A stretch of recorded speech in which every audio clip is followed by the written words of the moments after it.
buy this voodoo doll, and I thought later, if we have time, you can pass it around, and you can think of like a customer that really makes you mad, and then you can stab it, like, oh, I have 20 Invictas, and I only need batteries, or, you know, it's crushed, and I never wear it, you know, stab it, so that's therapeutic for everyone, so. I love marketing.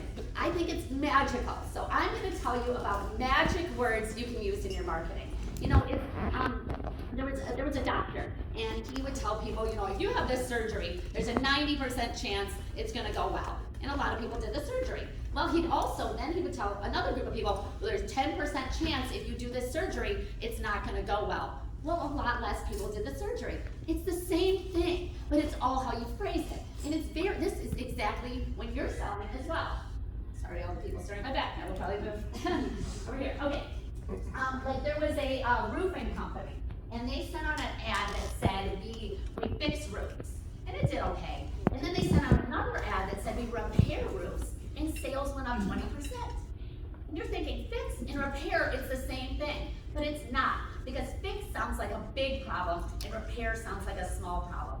And you can use this in your stores too. Let's say somebody brings a watch in, and it's a bigger job, and you want to convey that it's like a bigger job. Well, you should say, well, you know, this is going to be a big fit. It might take a long time. It might cost a lot of money.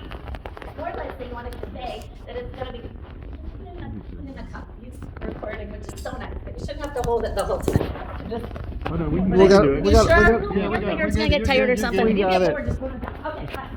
Okay. So, or if you wanted to convey that it's a small problem, you'd say, oh, it's just a little repair, it's only gonna be $85. So just these little magic words do make a difference. They do make a difference. I'm gonna teach you a couple more of them. I have two examples that resonate more with me because they're recent. So I was at JCK, and I was listening to Martin Rappaport's speech, and he was talking about ethical diamonds and green diamonds and all that. And I was sitting next to Martin DeWitt, who was amazing. He taught Hearts on Fire for 20 years. And I don't know if you know Hearts on Fire, but those people can sell. People are like, yes, it is the most perfectly cut diamond in the world. Like they really are wonderful salespeople. So Martin DeWitt, genius. I happened to sit next to him at Martin Rappaport's speech, and they were talking about green ethical diamonds. And I said, well, nobody cares about green, ethical, responsible diamonds because me, Aaliyah Arndale, went on the road for 20 years, I went on the road for 5 years selling Canadian diamonds, and nobody wanted them. Well, he said, you did it wrong. You should have sold North American diamonds because no one cares about Canada. They don't care about like the hockey. They don't care like, maple syrup hockey. That's not their story. America, that is their story. Imagine a couple coming in the store and they say, oh, do you know we have North American diamonds? Did you know America has some of the best diamond mines? You can have a North American diamond because America resonates to them. See, it's just a change in a word. You do one change in a word and it changes the entire story. You know, when I talked to him, well, you know, no one would buy these Canadian diamonds for me because they were more expensive. And he said, no, again, you just used the wrong words. They weren't more expensive. They were priced the way they should be if everything is done right. How brilliant is that? I mean, think about that in your store. Let's say someone says, oh, I saw this ring for $900 at Costco. Why are you so much more expensive? You say, I'm not more expensive. I'm priced the way I should be if everything is manufactured right. Everything is done right. I mean, you can use that every day. It's brilliant. It's just the way you phrase it. Here. Okay, so couple more magic words, right? Everyone's taking notes. We're on number 3. Okay.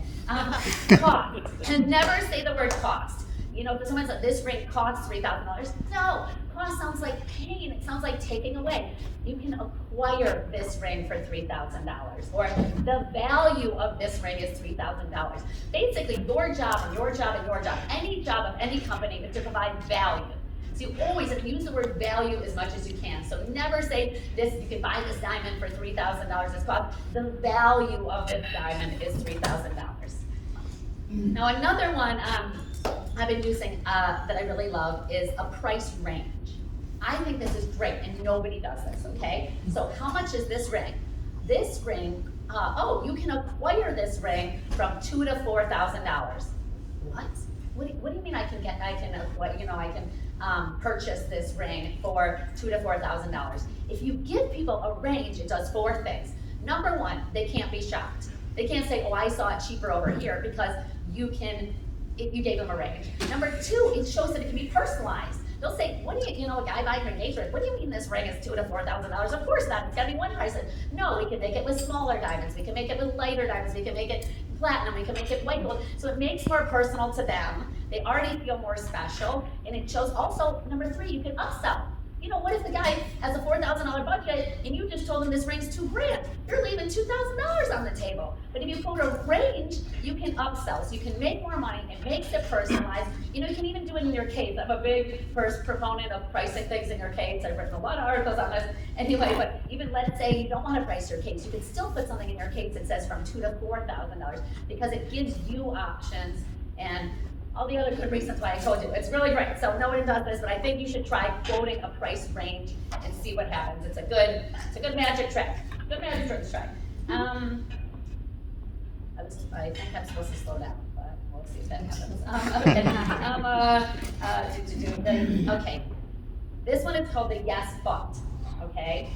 So if somebody comes in and says, I want a GBVX1, and you say, well, that's stupid, you should buy a DSI2, which they should. But the point is, if you tell somebody, if someone asks for something and you don't have it, and you just try to sell them what you have, you look pushy. You look like you're just trying to sell what you have. But if you say, I can get you that, and then sell your thing, you look accommodating. Let me give you examples. And I know it didn't make a lot of sense, but I give you examples. Oh, hi, I'd like a GBVS1. Yes, I can get you a GBVS1. I partner with diamond dealers around the whole world, and I can get you the best GBVS1. But before I get you that GBVS1, can I show you this DSI2? I just got it in, I absolutely love it, it's beautiful. You see what I did? I first said, yes, I can get you that thing. Because if I just said, why don't you look at my DSI2? I look like I'm just trying to sell what I want. So anything, can you get me a lab-grown diamond? Yes, I can definitely get you a factory-made microwave diamond. But if you first, you know that you can get a natural, beautiful diamond, from an estate that can be cheaper, or something that might have been clarity improved that's much less. See, but first I said I could get them the thing. Because if I just said, lab-grown stuff, and then tried to sell my thing, I look like I don't care about that. So it's called the yes but trick, and I think you should do it also if you just say yes. You look more accommodating, you look great. So no matter what stupid thing they ask for, just say you can get their stupid thing, but then sell your good thing, okay? All right, yes but trick. Okay, I like this. Another magic trick is, do you consider yourself open-minded? Who in here considers themselves open-minded? Okay, then would you sign this petition to save the whales? So this trick is called if you ask people a question first, they're more likely to do whatever you want them to do. So there are people, I should have said, would you like to help me move next weekend? Okay. So there's people outside my office all the time with clipboards. Okay, I'm downtown Chicago, and they'll come up to you and go, excuse me, sir, do you care about cats? I'm like, yes, I do care. Okay, will you sign this petition for the Humane Society? And studies have shown if I first had just said, will you please sign this petition for the Humane Society, you might not do it. But if I had asked you, do you care about cats, you're way more likely to do it. So this would work all the time in your story. Do you care about where diamonds come from? Do you care about ethically sourced gems? Well, I've got this beautiful gem from Madagascar. I know the cutter, I know that. First I asked you if you cared. And now people want to affirm what they say. Okay? They want to affirm that they said it. So if you ask them, they're going to be more likely to react in that way, to affirm what they said. I even told, Martin Rappaport to do this at the beginning of his speech where he was talking about ethical diamonds. I said, first ask me, who out there cares about our gem miners? Who out there cares? And everyone raised their hands. He's like, now, who's with me to do blah, blah, blah. You first ask people if they care about something. You can even, anything in your story, you could say, do you care about well-made jewelry? Do you care that it's gonna last for you, that it's competently made? And they say yes. Well, then isn't it worth a little more to get a secure ring that's gonna be on your finger and not in the shop all the time? but it works a lot better than just saying, my jewelry's well made. You first say, do you care if jewelry's well made? Okay, so you first ask them a question, they affirm it, and then it's easier for you to sell them what you want to sell them. All right, magic trick number 9. Okay, this is a good one. The word, some of these magic words are just the word. Like whatever you can slip it in, do it. Reserved.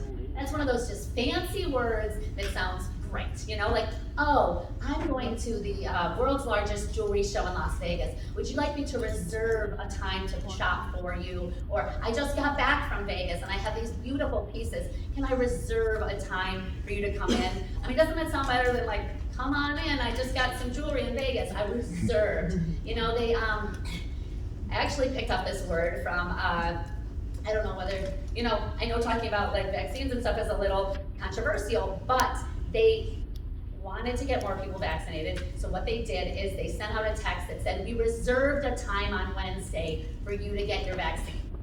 And it led to the best results of people actually doing it. No matter how you feel about that, it worked. If they said, please come in and get a shot, no one wanted to do it. But if they said, we reserved this for you, because it sounds fancy, it sounds personal, it's one of those words you can slip in, it's a good one.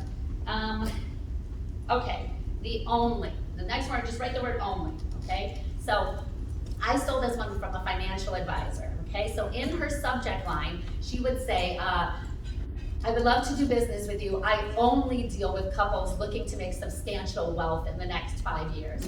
And then one email she sent out said, I'd love to work with you. I only work with cool people. The word only, like let's say I sell quality jewelry. Now I say, I only sell quality jewelry. See how that word only made such a difference? I mean, you can use it all the time. You could be like, you know, you should really get your prongs checked. I'm only saying that because I care about the longevity of your jewelry.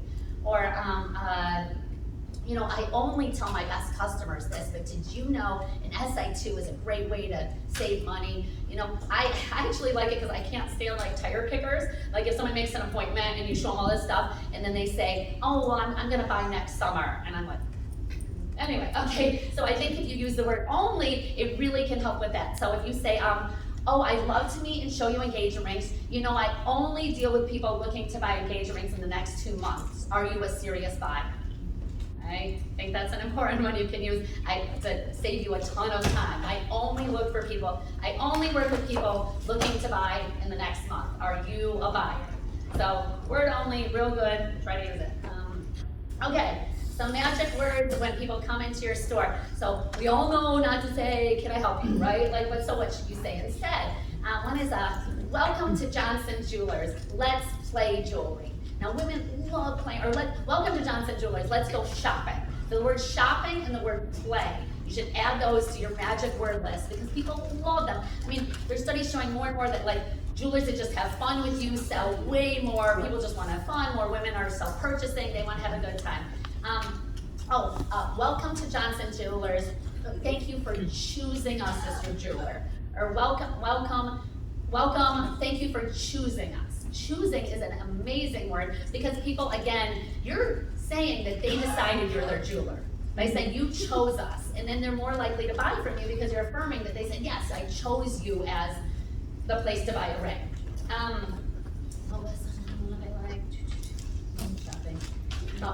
Your ring is here, now let's go find it. Welcome to Johnson Jewelers. Your ring is here, now let's go find it. You've already said, I'm gonna work hard for you. You don't need to go anywhere else. It's here, we're gonna do it together. So that is a great, those are 3 great magic opening lines you can use when people come into your store. Thank you for choosing us. Your ring is here, let's go find it, and let's play jewelry.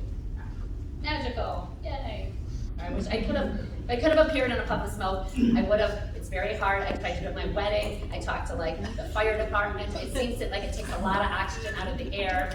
So I didn't. That's why I didn't appear in a puff of smoke. Otherwise, totally would have done that. Okay. Traveling on the road, I went into a jewelry store in Huntsville, Alabama. David Huntsville, Alabama, and he taught me this magic trick. It is the your diamond. I know, like you take a ring out of the case and you're showing it. You know, this ring is beautiful. That you will love this diamond. You know, look at how your diamond shines. Don't you love how your diamond looks on it? You see, at first, I started to call it, talking about the diamond that they're looking at. And then gradually I start to say, your diamond. So, oh, look at this, you put a necklace on a lady in the store, oh, look at that, oh, this necklace is beautiful. Don't you see how your necklace looks great on you? Oh, your necklace really brings out your eyes. Start calling it theirs, because ownership is so important. If you can mentally get them to create ownership, you can close more sales. I am always astounded at how fast people take ownership of something. So, like in the meat counter in the deli meat, and they're like cutting off slices and they're weighing it, or you know how they used to do like scoops of jelly beans? So let's say you want a pound of jelly beans, right? They put the jelly beans there and they start pouring jelly beans. You say you want a pound. And then have you ever happened where they go a little over a pound and they start taking jelly beans out, and you're like, why are you taking my jelly beans? Those are my jelly beans. You haven't even taken them yet. But already in your head, those are your jelly beans. Like when they make the chocolate shake and it's a little bit extra, but they don't give that to you, you're like, that's my shake. We take ownership so instantly. So that's why they always say to get people to touch it or get people to hold it, because it's so fast that we create ownership. So my jewelry store growing up, we did something very different. Instead of having no returns after 14 days, we had no returns before 14 days. You had to try it. Oh, my husband gave this to me and I don't like it, I don't wear green. Why don't you try it? You don't know, maybe, and then she puts it on and she creates ownership. She decides that it's hers, and then probably she'll get a compliment on it, because people compliment stuff on Tiffany, so you're more likely to keep it. So I think that is a great trick that no one else is doing, but something if you can get them to somehow take ownership by saying your necklace, or by getting them to try more stuff on. There's a lot of ways, but get people to take more ownership. All right, another magic trick. This one's just more random. No comedic segue into it. It's just angry customers. So I think a great way to make them less pissy is to, you have to tell people you have the same goal, you're on the same team. Because people are very defensive. I came in, I lost this little diamond out of the ring, and what you say is, we have this, oh, I'm so sorry, first always happening. We have the same goal. I'm on your team. I also want to replace this little diamond. I'm also upset with you. No matter what they are, this ring size is sized the wrong. Oh, I'm so sorry. I also want your ring to be the right size. I also want it in. So whatever the problem is in your life and anything, this can maybe work with, your husband's angry. Look, we have the same goal. We're on the same team. I also want us to work through this. What can we do? So I think it's a great trick in life or in sales is to just remind them you have the same goal. You're on the same team. Also, I had talked to a jeweler this weekend, and she's like, can you forgive me? Which it's a good southern trick. I don't know if we do this in Chicago, but it said, can you please forgive? I'm sorry that little diamond found out your ring or whatever. Can you forgive me? And people just melt. They're like, oh yeah, I'm sorry. They're just not in it. So that one might not be everyone's style, but it's something you can do. Okay, next magic thing is the quickest way to bore people is to tell them something they already know. Okay? So what you should do is turn everything into a question. Everything. Like anything you want to tell anybody. If you start being like, white gold is better than platinum because platinum blah, blah, blah, blah. Okay, anyway, but if you say, hey, do you want to know why platinum's so much better than white gold? See, it's automatically interesting. Number one, they can cut you off if they're like, oh, I already know about that, so you're not boring them. And number two, it's more engaging. So, you could just, anything you want to say, turn it into, for sure with the 4 C's, because a lot of them know it. You should never be like, say 4 C's, you go, do you want to know about the 4 C's? Anything, turn it into a question first, it's more engaging, and you're less likely to bore them. Okay, the next magic word or magic trick is repetition. The next magic trick is repetition. So studies have been showing with waitresses that if waitresses repeat your order back to you in the same tone or the same manner, even the same body language as you did, that say tips go up 20%. Because we like people that are like us. And we want to hear ourselves, and we want to know that, they were listening to everything. So if you just repeat what the customer says back to them, it's those that they feel like you. The studies on this are crazy. It's more people in Michigan have M names. We just really like things that are like us, And so anytime you can be like them, you might maybe even stand like the customer standing, just kind of mimic them. It's been shown to help sales. Analogies. A good magic trick is to use an analogy.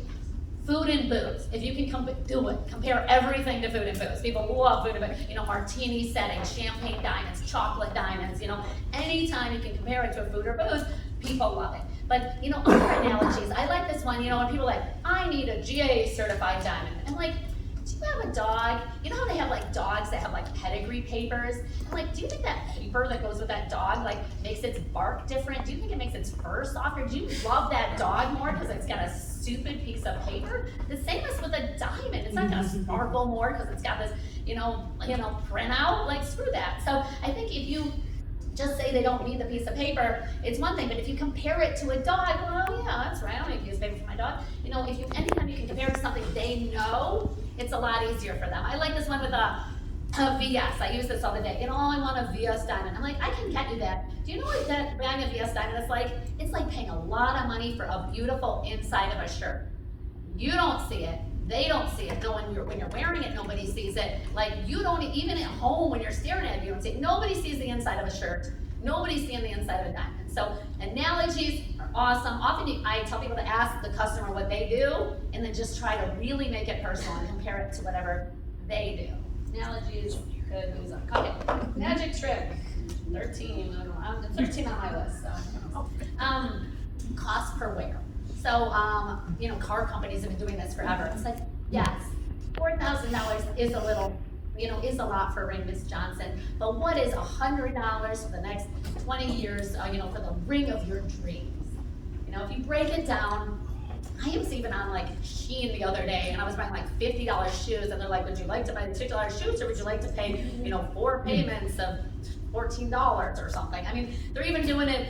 Companies are even breaking it down to, that's been, you know, mortgage companies, car companies have been doing this forever. You know, it's only $3.99 a month. So, I mean, I think that sounds a little cheap when you say $3.99 a month, but if you say it like I did, like, no, what's $50 a year for the ring of your dreams? So, it's just a trick you can use. I don't think it's like a use everyday trick, but write it down. Put them in there. Okay. I think we only have 3 more, so, you know, we can I'll do the voodoo doll or something. Okay. Telling people you're number one. I love this because, you know, first of all, I really like clear messaging. If I throw 6 balls at you, you're not gonna catch any of them. But if I throw 1 ball at you, you're gonna catch it. And so I think really clear messaging is super important. Welcome to Seagull Jewelers. We're the #1 for bridal in Grand Rapids, Michigan. We're the #1 best repair shop.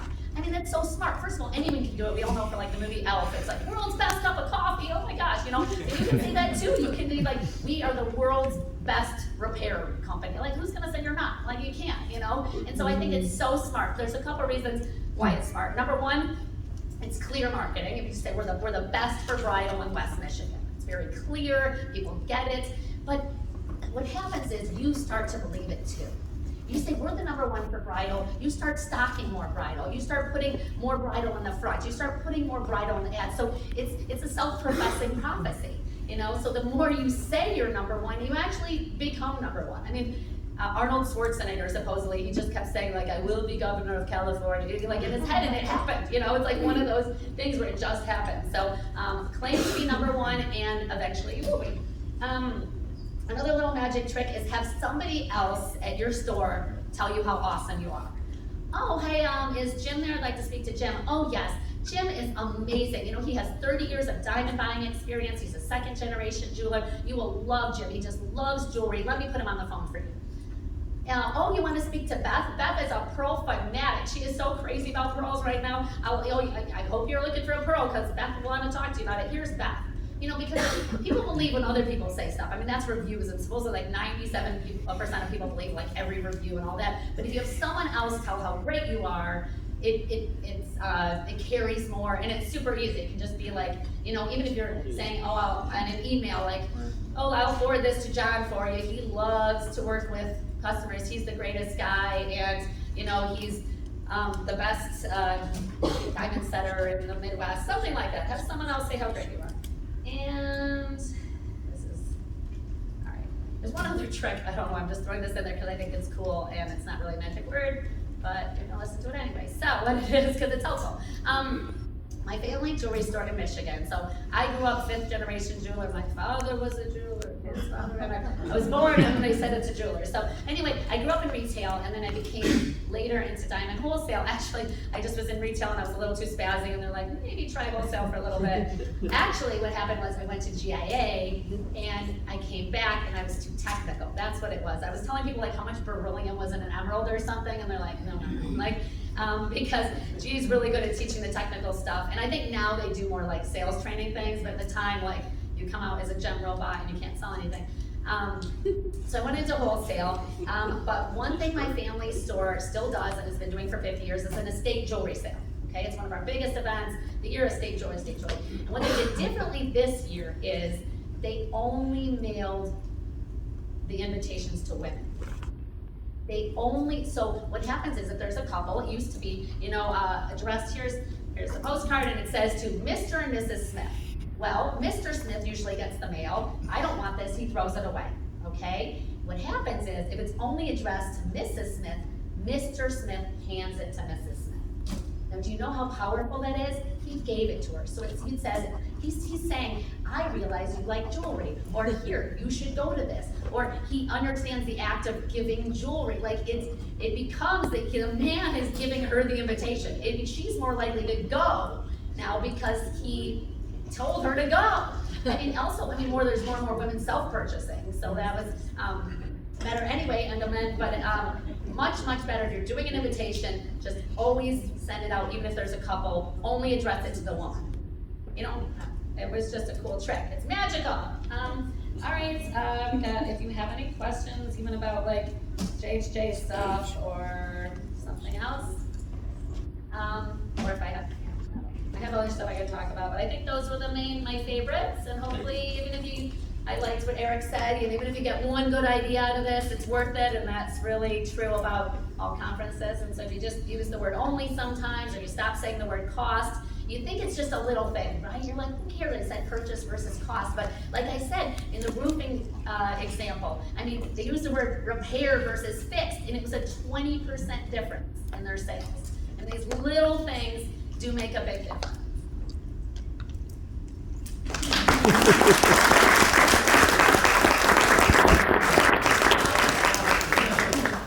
So we do have right? So can you explain, how did it come about? How'd you get it going? How many programs do you have on now? Give us a little details about it. One of the reasons we're here is to celebrate 25,000 members, which is very cool. We were like, what can we do to celebrate 25,000? And then my friends who lived in New Orleans like, you should come to New Orleans. It's so fun. And then I found out your conference was here. And then I called Stoller. I'm like, hey, you want to have a party to celebrate? And they're like, yeah, we want to have a party. So, because everyone down here really likes to party. And I was just in Nashville like 3 weeks ago, and I thought they liked to party, but nothing that you guys blew everybody, all day drinkers out of the water here. Okay. Something about how I started JJ. I grew up in retail, like I said, and it's really hard. I watched my dad, do the lighting and take out the trash and try to do the marketing and also get the watch back off a tag and know that it's an opal doublet, and it's too much for one person to know. They can't know it all. And so I thought if we could communicate and help each other, I really did it based on helping because I wanted to help the retail jeweler. And what I didn't realize is that would be so different than every other group, because there's a lot of other Facebook groups you can buy and sell, but the helping aspect makes other people want to help people. And it's been, we fed a village in India, we got 2 kids adopted, we adopted 3 gem mines. The stuff we have done is unbelievable. We love this Holocaust survivor get all of her jewelry back. Mind-blowing, helpful, amazing stuff that I never thought, but it's people want to help people. It's called the helper's high. You feel really good when you help somebody else. So I had no idea that it would, people look up Stoller numbers for each other and stuff. Crazy level of helpful. There was a guy that his wife passed away and he wanted to turn her jewelry into a ring for him. 35 people designed CAD things without him even asking and just sent it to him. It's so helpful how we have come together in this industry. Do we have any questions? I do. Okay. You have 25,000 followers on Facebook. No, it's not followers, which is very flattering, but, it's members of a group. Just trying to find Is that. there anything you could share, everybody that has Facebook, that could promote their Facebook page? No, that's not what it is at all. I'm just, Yeah, and it's a good question, I think just it is amazing not like. that you have this many people that, So it's a group where jewelers, they can sell things, they can ask other questions. I encourage actually everyone to come and ask more questions, you know, what should I charge for appraisals? What do you charge for appraisals? Or even bench guys, I'm using this solder, should I use this solder? So it's more helpful stuff like that. Or I'm thinking of doing a pearl event, does anyone know a good pearl vendor? So it's really for jewelers to ask questions, to share stories. Like, there was this jeweler that, the customer, the woman came in, she was upset because the jeweler switched her CZ with a different CZ.